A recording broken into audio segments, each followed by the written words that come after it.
welcome back. We are in our streaming center today. It's time for Foodie Zone 4. We're meeting with Seitan's Realm, which is a relatively new spot in Clintonville. You've been around for a little while, but just got into that brick and mortar. Correct. We just got into the brick and mortar October 31st of 2020. That's a doozy. Yeah. What was that like during a pandemic? A lot of people were telling us that we were crazy, but, we totally believed in ourselves, and we believe that what we're doing right now is truly unique to the area. So we're really excited, and we've been doing really well. And just based off of your Instagram, it looks like you pretty much do vegan junk food. Exactly. Yeah, Awesome. You got it right. We do things like a knockoff of Arby's beef and cheddar. We do cheesesteaks, Italian subs, hamburgers, all kinds of stuff. Does it taste like the real thing? I think it does. I've been vegan for a little over 11 years, so I know my palate changed a little bit, but yeah, I think it tastes like the real thing. I've tried like a lot of different kinds of vegan food. I think if you're most worried about that junk food and not having it, there are definitely some good options out there, you being one of them. So what are you going to make for us? Okay, so what I was going to make for you is I was actually going to make our pepperoni. It's actually one of our best-selling things out of our deli case right now. Okay. How to make seitan is, first off, you'll start off with your dry ingredients, which are right here. And then you're going to mix that together with some wet ingredients that I have right here. When you mix that all up, it comes out like this. You get like this big, huge, doughy looking thing. Okay. Yeah, it looks kind of crazy, right? Yeah. So what we do is we roll that up into basically what pepperoni would look like. We bake it for about 2 hours, and it comes out looking like this. Just like regular baking? Yeah, just like regular baking in a regular oven.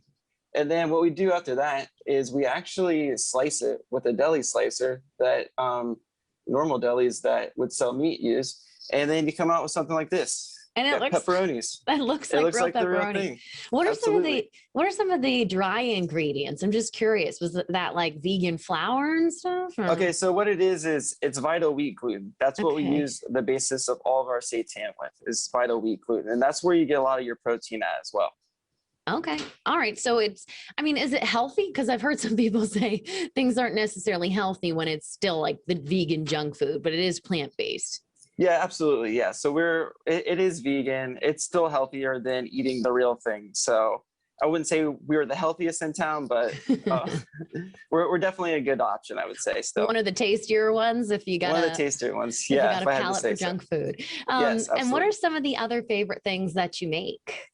I would say my absolute favorite thing is probably our gyro. Our gyro is like one of our biggest sellers, and it's actually like the whole reason why we started Seitan's Realm. That's awesome. And then just why'd you want to do this?